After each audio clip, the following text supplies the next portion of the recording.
Nalok!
Hindi mo pa kayang i-accept ka kasi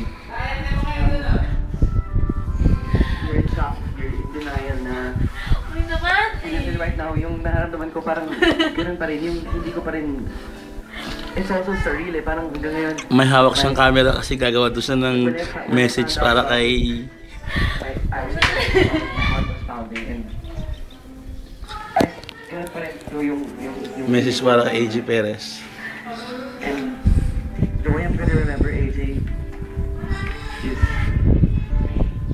he was just a happy soul. He was masayahin lang po siya. Siya po talaga yung kung bakit kami tatawanan. Most of the laughs na we shared. You will always remember because of AJ. Okay. Enrique. I'm so in shock. I can't believe na wala na si AJ. Nalaman ko na nawala na siya nung tumawag sa akin si JF Guzman sa dating. Sabi niya na, bro, totoo ba yung balita? Sabi ko, ano? Sabi ko, kang mabibigla. Si AJ daw